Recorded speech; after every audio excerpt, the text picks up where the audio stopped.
출애굽기 9장 13절로 35절까지의 말씀인데 우리 21절까지만 교독하도록 하겠습니다. 우리가 나눌 말씀은 35절까지의 말씀입니다. 교독은 21절까지 말씀을 교독하도록 하겠습니다. 제가 먼저 13절부터 교독합니다. 여호와께서 모세에게 이르시되 아침에 일찍이 일어나 바로 앞에 서서 그에게 이르기를 히브리 사람의 하나님 여호와의 말씀에 내 백성을 보내라. 그들이 나를 섬길 것이니라. 내가 이번에는 모든 재앙을 너와 내 신하와 내 백성에게 내려 온 천하에 나와 같은 자가 없음을 내가 알게 하리라. 내가 손을 펴서 돌림병으로 너와 내 백성을 쳤더라면 내가 세상에서 끊어졌을 것이나 내가 너를 세웠음은 나의 능력을 내게 보이고 내 이름이 온 천하에 전파되게 하려 하였음이니라. 내가 여전히 내 백성 앞에 교만하여 그들을 보내지 아니하느냐. 내일 이맘때면 내가 무거운 우박을 내리리니 애굽 나라가 세워진 그날로부터 지금까지 그와 같은 일이 없었더라.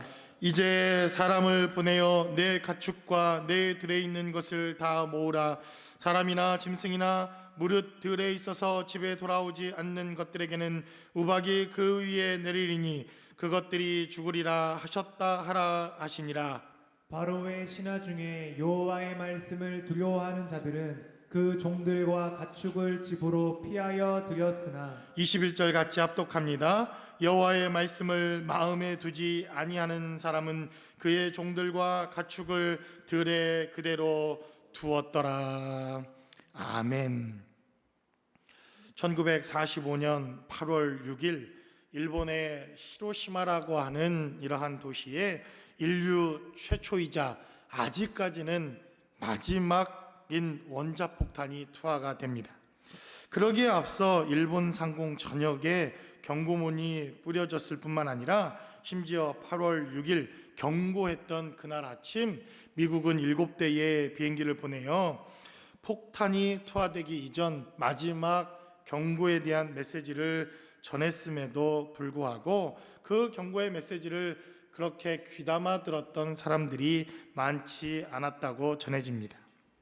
결국 미국과 연합군이 예고한 대로 1945년 8월 6일 히로시마에는 인류 최초의 원자폭탄이 투하되는 역사적인 비극이 시작됩니다.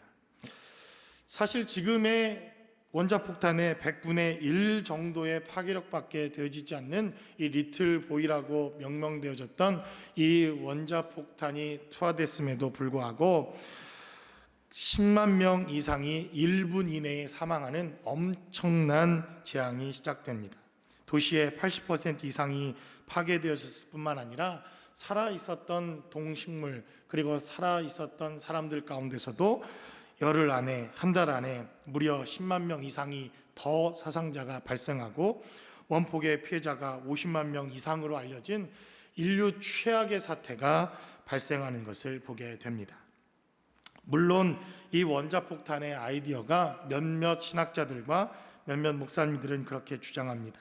바로 오늘 7번째 재앙, 이 우박의 재앙으로부터 성경의 재앙으로부터 몇몇 과학자들이 아이디어를 얻었다 이렇게 이야기하지만 사실 그것이 진짜인지 확인됐거나 그리고 과학자들의 입에서 성경의 아이디어로부터 이러한 원자폭탄의 아이디어를 얻었다라고 하는 증거를 찾아보는 것은 사실 그렇게 우리가 성경적인 이러한 메시지는 아니라고 생각되어집니다. 그러나 실제로 오늘 본문에 기록되어져 있는 이 7번째 재앙인 우박의 재앙의 메시지를 살펴보면 1945년 히로시마의 원자폭탄이 투하되어졌던 그날 아침의 사건과 매우 흡사하고 비슷한 장면들의 메시지들을 우리는 살펴볼 수가 있습니다. 이미 예고되어지고 경고되어졌던 메시지, 하나님의 재앙과 죽음의 메시지가 경고되어졌던 메시지는 바로 이 7번째 재앙으로부터 시작되는 것을 봅니다.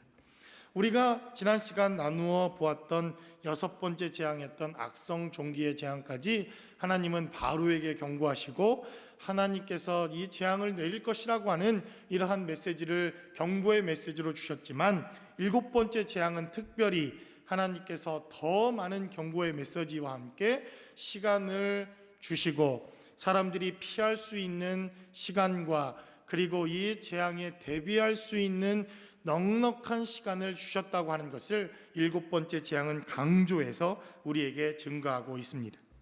그래서 오늘 7번째 본문의 재앙의 메시지는 특별한 메시지일 뿐만 아니라 10번째 재앙이 기록되어져 있는 마지막 10번째 재앙으로 가는 이 재앙 가운데서도 이제는 하나님께서 하나님의 경고와 하나님의 경륜과 섭리를 이루는 데 있어서 본격적으로 재앙과 심판이라고 하는 메시지가 시작되는 것이 바로 이 7번째 재앙의 메시지입니다. 그러므로 오늘 기록되어져 있는 7번째 재앙인 우박의 재앙을 통해서 하나님께서 우리에게 말씀하시는 영적인 의미와 그리고 하나님의 경고의 메시지를 듣는 이 시대를 살아가는 우리들에게도 이 경고의 메시지를 통하여 우리가 살아내야 할 영적인 삶의 메시지는 무엇이었는지 본문이 기록하고 있는 말씀을 통해서 함께 나누어 보기를 원합니다. 첫 번째로 본문은 우리에게 증거하기를 바로 이 7번째 재앙을 통해서 진짜 재앙이 무엇인가 하는 것을 우리에게 보여주고 있다는 것입니다.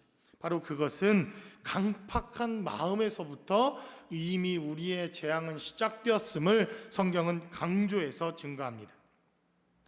우리가 읽었던 본문 13절로부터 7번째 재앙, 그리고 앞으로 계속될 8번째, 9번째, 마지막 10번째 재앙의 이유와 원인이 어디에 있었는가 하는 것을 성경은 우리에게 말씀합니다.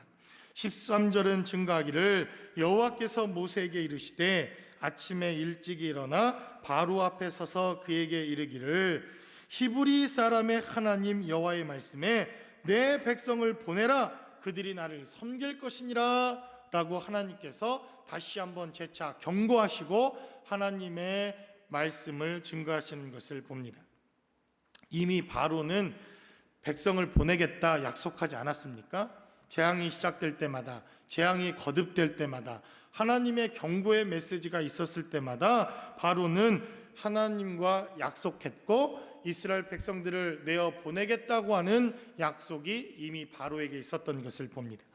그러나 오늘 7번째 재앙이 이제 예고되어진 이때에도 바로는 하나님과의 언약을 지키지 않는 이러한 강팍한 마음이 있었다고 하는 것을 성경은 이렇게 증거합니다. 계속해서 14절과 15절, 16절은 증거하기를 내가 이번에는 모든 재앙을 너와 내 신하와 내 백성에게 내려 온 천하에 나와 같은 자가 없음을 내가 알게 하리라 라고 성경은 증거합니다. 그리고 15절로 16절에 내가 손을 펴서 돌림병으로 너와 내 백성을 쳤더라면 내가 세상에서 끊어졌을 것이나 내가 너를 세웠음은 나의 능력을 내게 보이고 내 이름이 온 천하에 전파되게 하려 하였음이니라 라고 성경은 증거합니다.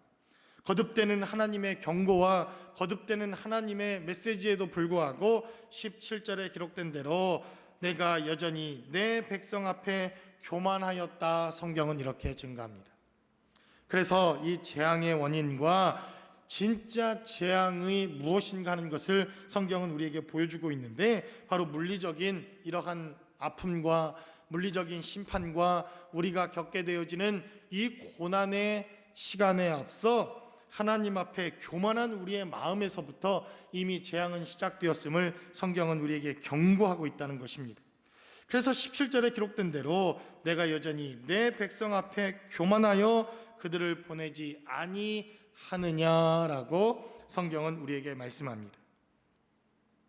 그래서 제가 지난 한 주간 동안에도 첫 번째 재앙에서부터 다시 7번째 재앙까지 말씀에 기록되어져 있는 재앙들을 쭉 살펴보고 하나님의 말씀을 또 묵상하고 하나님께서 이 재앙에 기록되어져 있는 7가지 재앙들을 다시 살펴보는 가운데 제 마음 가운데 이미 이런 재앙들이 있더라고요. 제 마음 가운데 이미 나일강이 핏빛으로 변해하여 생명의 역사가 흘러가지 못하는 우리의 배에서 생수의 강이 흘러 넘쳐나리라 하나님이 이렇게 말씀하시는 역사가 있었음에도 이미 내 안에 생수의 강이 흘러가는 역사가 끊겨버리고 내 안에 이미 나일강이 핏빛으로 변해버린 이러한 재앙이 제 마음 가운데 심령 가운데 있는 것을 발견하게 됩니다. 여러분, 개구리의 재앙 얼마나 시끄럽습니까? 이 미국 땅에는 그래도 우리가 살고 있는 캘리포니아에 개구리가 우는 울음소리를 듣는 것은 쉽지 않습니다. 그런데 제가 살았던 이 시골 마을에 가면 지금 아마 한참 개구리들이 얼마나 울어대는 이러한 계절인지 모릅니다. 얼마나 시끄러운지.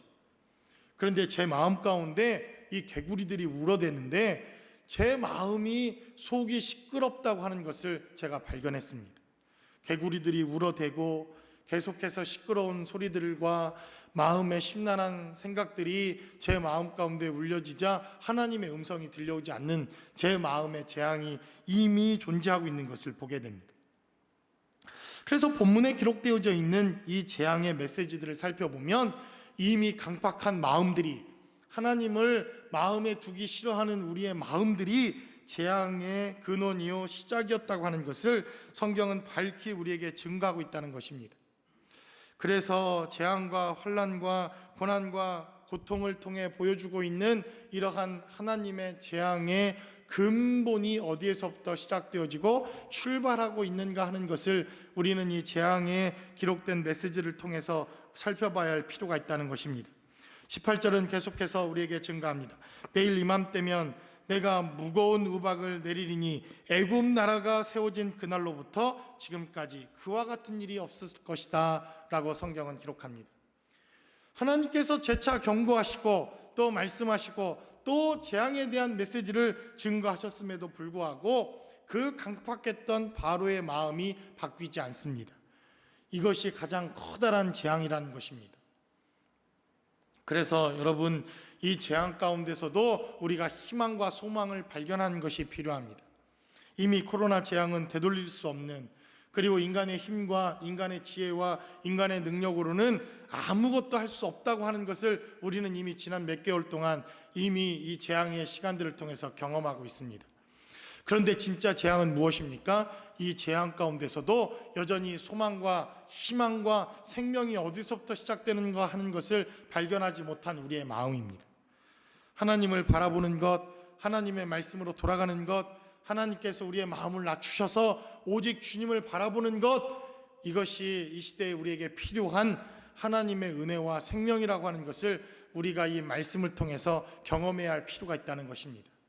여러분, 지금까지 이제 오늘까지 7번째 재앙을 하지 않습니까? 그러나 우리가 재앙이라고 하는 이 메시지를 전하면서 저는 5번째 재앙에서부터 희망과 소망에 대한 메시지를 여러분들에게 전합니다. 분명히 재앙이 시작되었지만 이 재앙 중에서도 우리가 발견하고 또 경험해야 할 하나님의 희망과 소망이 있음을 재앙을 통해서 우리에게 증거합니다. 이 재앙의 때에 우리가 하나님의 희망과 소망을 발견할 수 있다고 하는 것, 그것이 바로 재앙을 통하여 하나님께서 우리에게 말씀하시는 대단히 중요한 메시지인데, 그 재앙의 근원이 7번째 재앙에서부터는 하나님께서 밝히 우리에게 증거하며 말씀하십니다. 바로 꺾이지 아니하는 바로의 마음, 여전히 교만한 바로의 마음, 그리고 하나님의 경고와 메시지를 무시하고 있는, 여전히 하나님의 말씀을 담아둘 수 없는 이러한 마음으로부터 재앙은 이미 시작되었다고 하는 것을 성경은 우리에게 말씀하고 있다는 것입니다. 여러분, 이제 이 재앙에 대한 메시지가 얼마 남지 않았습니다. 이 코로나 재앙에도 하나님 앞에 우리의 마음과 생각을 꺾어보지 못한다고 한다면 우리에겐 소망이 없습니다. 그러므로 이 재앙을 통해서 다시 한번 우리의 마음이 꺾이고 우리의 생각이 꺾이고 우리의 사고가 꺾이고 우리의 교만한 마음이 하나님 앞에 꺾이지 아니하면 그것이야말로 진짜 재앙이라고 하는 것을 성경은 우리에게 말씀하고 있다는 것입니다. 두 번째로 본문은 우리에게 증거하기를, 그래서 이 7번째 재앙을 통하여 남겨진 하나님의 은혜를 발견하는 것이 재앙의 목적이요 그리고 축복이라고 하는 사실을 성경은 우리에게 말씀합니다. 19절은 증거하기를 이제 사람을 보내어 내 가축과 내 들에 있는 것을 다 모으라. 사람이나 짐승이나 무릇 들에 있어서 집에 돌아오지 않는 것들에게는 우박이 그 위에 내리니 그것들이 죽으리라 하셨다라 하시니라 라고 성경은 기록합니다.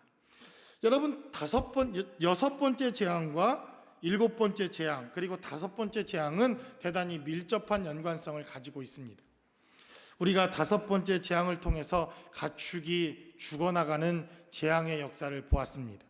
특별히 어떤 가축이 죽어나갔습니까? 바로에 의해서 길들여졌던 재앙, 바로에 의해서 바로의 쓰임에 의해 바로의 통치에 의해 바로가 자기 자신을 위해 선별해 놓고 구별해 놓았던 재앙이 가축이 재앙을 통하여 죽음을 맞이하는 이러한 다섯 번째 재앙을 보았습니다. 그리고 여섯 번째 재앙을 통해서 남겨졌던 가축이 또 종기가 나고 악성 재앙을 통하여 하나님의 심판과 진노 아래 놓여 있는 여섯 번째 재앙을 우린 지난 시간 나누었습니다. 그런데 오늘 본문에 기록되어져 있는 19절을 보니까 하나님의 은혜 하나를 발견합니다. 무엇입니까? 하나님께서 다 죽이겠다, 하나도 남겨놓지 않고 모조리 진멸하겠다 이렇게 말씀하셨음에도 불구하고 여전히 남겨진 것들, 여전히 남아있는 것들이 있었다는 것입니다. 그래서 오늘 본문은 무엇이라고 증거합니까? 이제 사람을 보내어 내 가축과 내 들에 있는 것을 다 모으라. 사람이나 짐승이나 무릇 들에 있어서 집에 돌아오지 않는 것들에게는 우박이 그 위에 내리리니 그것들이 죽으리라 하셨다 하라라고 성경은 증거합니다. 여러분, 그래서 우리가 재앙 중에 발견하는 하나님의 은혜는 무엇입니까? 남겨주시는 하나님의 은혜입니다. 하나님은 틀림없이 다 죽을 것이다, 모조리 죽일 것이다, 진멸이 임할 것이다, 하나도 남는 것이 없을 것이다. 다섯 번째 재앙에서부터 여섯 번째 재앙에 이르기까지 하나님은 이렇게 강력한 어조로 증거하셨지만 일곱 번째 재앙이 시작되어지는 이 우박의 재앙을 통해서 하나님은 그 심판 중에도 심판을 거두시고 그 재앙 가운데서도 남겨두시는 은혜가 있었다고 하는 사실을 성경은 우리에게 말씀하고 있다는 것입니다. 그래서 여러분들이 성경에 기록되어져 있는 많은 재앙의 메시지들을 살펴보면 하나님이 반드시 남겨두십니다. 하나님께서 반드시 남겨두시는 은혜들이 있다는 것을 발견합니다. 최초의 재앙이라고 생각되어지는 이 노아의 홍수의 재앙, 그 홍수의 재앙에서도 노아를 비롯한 그들의 식구가 8식구가 남겨지는 것을 보게 됩니다. 그뿐만 아니라 노아의 방주에서 남겨졌던 살아있는 생명의 역사를 통해서 또 다른 생명을 낳고 그 생명이 또다시 하나님의 은혜 가운데 거하게 되는 것을 보게 됩니다. 이렇듯 재앙 중에도 하나님의 손길을 통하여 남겨주시고 은혜를 베푸시고 우리에게 살 길과 소망의 길을 주시는 것이 재앙의 목적이요 그리고 하나님의 은혜라고 하는 것을 발견하는 것, 이것이 바로 축복이요 은혜라고 하는 것을 성경은 우리에게 말씀합니다. 그래서 이 구약 성경에 대단히 중요한 신학적인 이러한 메시지 하나가 있는데 그것이 바로 남은 자 사상이라는 것입니다. 몇몇 이단들이 몇몇 잘못된 가르침을 가르치는 교회들이 자기들만 남은 자다, 자기들만 선택받은 자다 이렇게 말하는 분들이 계십니다. 이것은 완전히 잘못된 것입니다.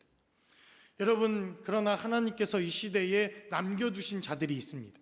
저는 틀림없이 이 코로나 재앙 가운데서도 남겨두신 자들을 통해서 하나님의 교회는 다시 회복되어지고 하나님의 백성들은 다시 회복될 것이라고 믿습니다. 하나님의 영적 전쟁에 참여했던 엘리야도 하나님께 원망하며 기도합니다. 하나님, 나밖에 남지 않았습니다. 사방을 둘러봐도 이 이스라엘에 남겨진 자들이 없다고 하는 것을 발견했던 이 엘리야가 하나님께 기도하자 하나님은 엘리야에게 응답하십니다.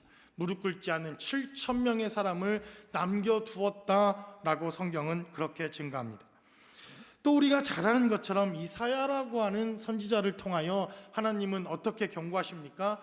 반드시 남유다도 멸망할 것이다 라고 말씀합니다. 북왕국 이스라엘의 멸망을 예언했던 하나님께서 북왕국 이스라엘이 정말 멸망하는 것을 보게 됩니다. 이사야도 두려운 마음으로 하나님께 기도하며 하나님 앞에 하나님의 경륜과 섭리가 남유다 왕국에 어떻게 전개될 것인지 기도했을 것입니다. 그러자 하나님께서는 바로 이사야에게 말씀하시기를 반드시 멸망할 것이다, 반드시 남유다도 멸망할 것이다 라고 하는 메시지를 듣게 됩니다. 그럼에도 불구하고 하나님은 이사야에게 그럼에도 불구하고 나는 또다시 남겨진 자들을 통해서 나라를 회복하고 하나님의 백성을 회복할 것이다 이렇게 명령하십니다. 그래서 로마서 9장 27절에 기록된 사도 바울의 기록되어져 있는 메시지를 살펴보면 로마서 9장 27절은 이렇게 증가합니다. 또 이사야가 이스라엘에 관하여 외치되 이스라엘 뭇 자손의 수가 비록 바다의 모래 같을지라도 남은 자만 구원을 얻을 것이다. 성경은 이렇게 증거하고 있다는 것입니다. 그래서 여러분, 이 남은 자 사상이라고 하는 것, 이것은 대단히 중요합니다. 그래서 남겨놓고 최후의 순간까지 남겨놓으신 분이 누구이십니까? 그분이 바로 예수 그리스도이십니다.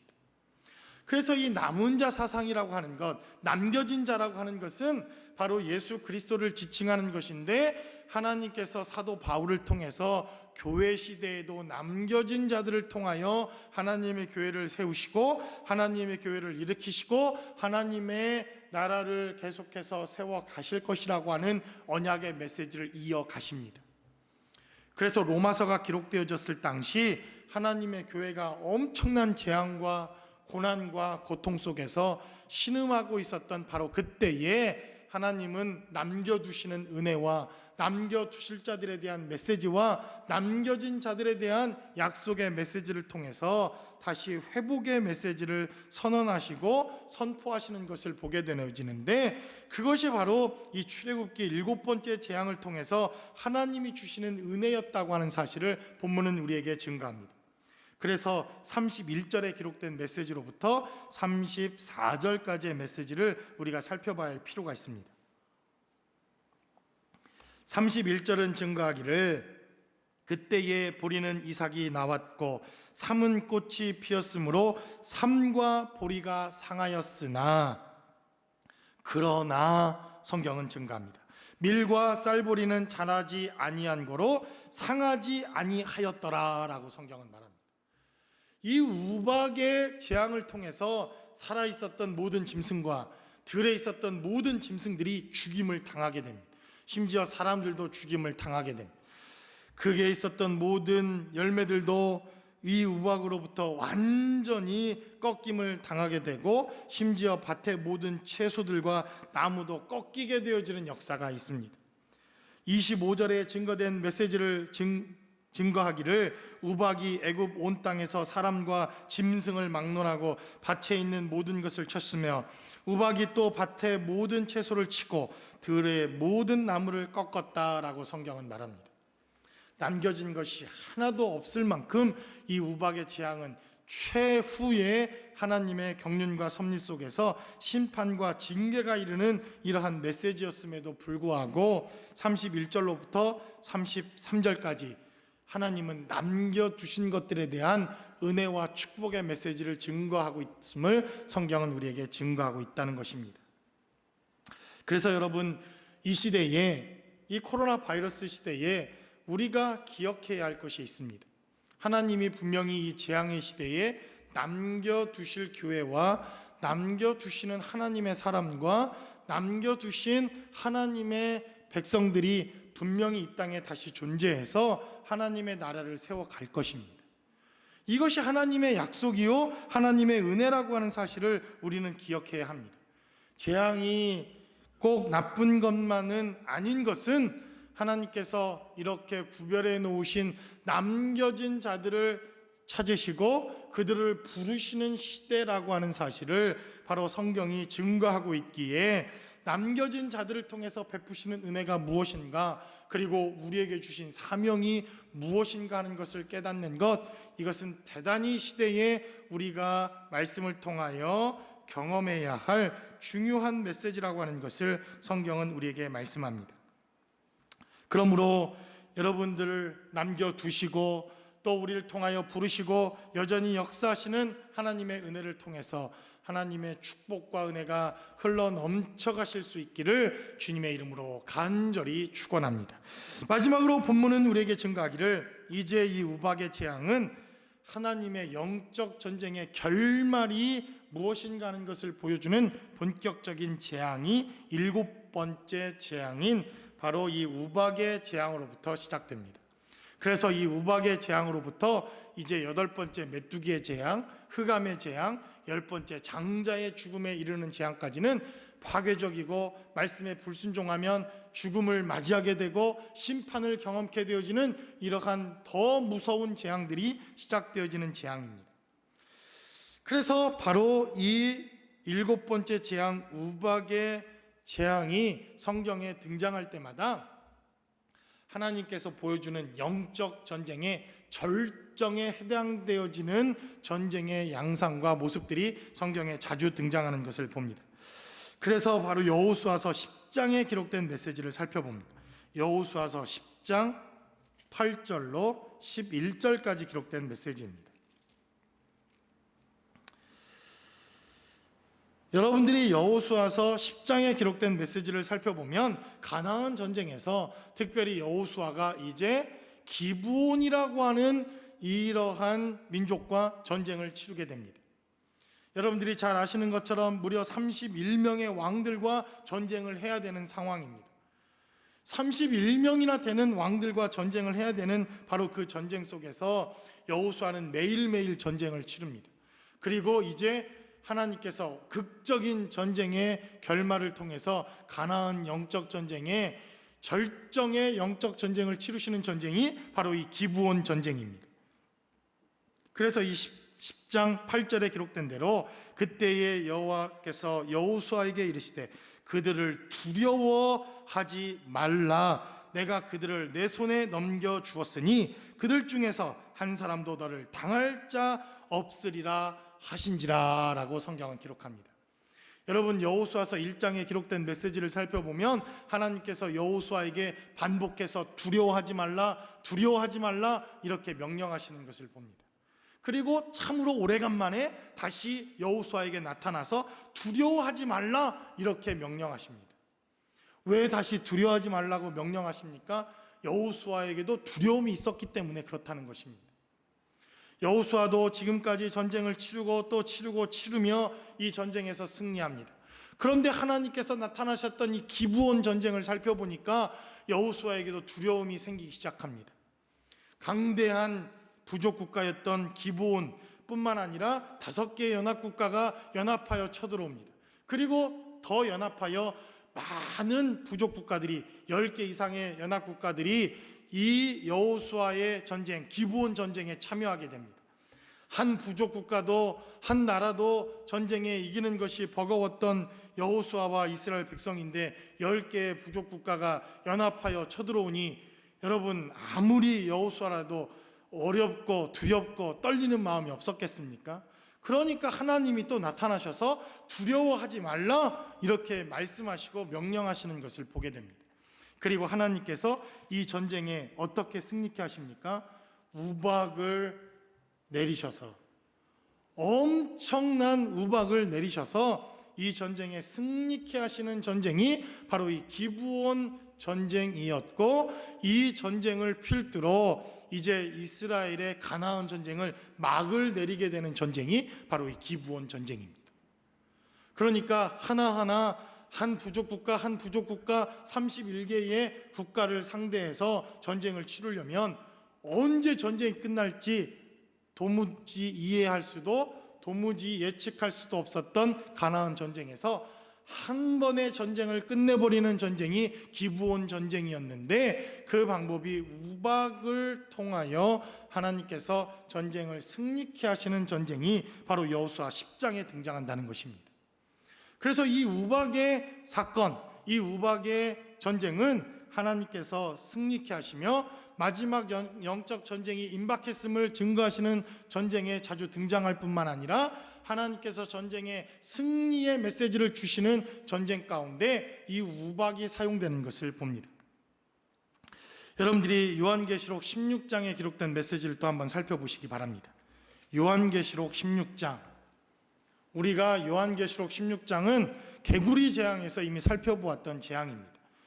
개구리 재앙에서 바로 용과 같은 개구리의 재앙, 마지막 영적 전쟁의 재앙, 이것이 바로 개구리의 재앙이다.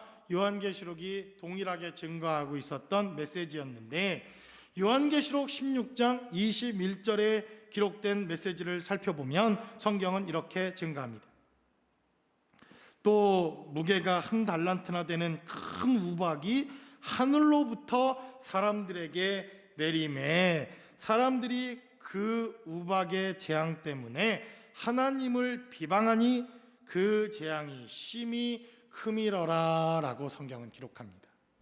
여러분, 요한계시록 16장에 기록된 메시지를 살펴보면 이제 이 뱀도 선지자요, 또 거짓 선지자요, 옛 뱀이라고 하는 사단과 거짓의 영과 이단의 영과 그리고 악한 사단의 역사가 바로 요한계시록 16장 절정을 이루는 메시지가 요한계시록 16장의 메시지에 등장합니다. 사단도 이제 영적 전쟁에서 그들이 패할 것을 이미 알고 마지막 최악의 발악과 사투를 벌이는 영적 전쟁이 요한계시록 16장에 등장을 합니다. 그래서 어마어마한 영적 전쟁이 요한계시록 16장에 등장하지 않습니까? 그것이 바로 개구리의 재앙으로 표현되어지는 바로 두 번째 재앙이었던 개구리 재앙에서 요한계시록 16장과 짝을 이루는 메시지로 등장합니다. 그런데 21절에 기록되어져 있는 이 메시지를 통하여 증거하기를 하나님께서 이 마지막 엄청난 영적 재앙의 승리의 메시지로 주시는 바로 이 재앙을 우리에게 허락하시는데 그것이 바로 우박의 재앙이었다고 하는 것을 성경은 우리에게 증거합니다. 그러니까 바로 이 우박 일곱 번째 재앙의 영적인 의미는 재앙이 곧 끝나간다고 하는 하나님의 메시지입니다. 재앙은 절정으로 치닫고 있지만, 고통은 절정으로 치닫고 있지만, 아픔은 절정으로 치닫고 있지만, 끝을 알 수 없는 고통과 고난의 시간이 우리의 삶의 자리에 있지만, 그러나 곧 끝날 것이라고 하는 하나님의 메시지와 하나님의 손길이 시작되는 재앙이 바로 이 일곱 번째 재앙이라는 것입니다. 그래서 17장과 18장과 19장 요한계시록은 이제 끝을 향해 갑니다. 하나님의 승리와 교회의 승리와 하나님의 백성들의 승리와 이기는 자들의 승리를 선언하는 메시지들이 이제 요한계시록 17장과 18장과 19장과 20장에 등장하고 하나님의 마지막 때가 승리로 선언되어지는 바로 그 승리의 선언 앞에 하나님이 징계하셨던 재앙의 메시지가 우박의 재앙이었다라고 성경은 우리에게 말씀합니다. 그래서 여러분이 일곱 번째 재앙인 우박의 재앙은 대단히 영적인 의미가 있습니다. 하나님이 곧 재앙을 끝내시겠다고 하는 하나님의 사인과 하나님의 메시지가 증거되어졌을 뿐만 아니라 하나님의 백성들에게는 소망의 메시지요, 이김을 주시는 메시지요, 승리의 메시지가 바로 이 우박의 재앙의 메시지라는 것입니다.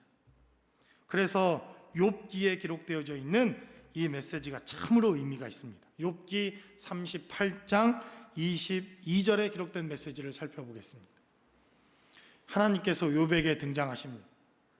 욥에게 등장하시고 욥과 그의 친구들과의 논쟁을 하나님이 잠재우시는 메시지입니다.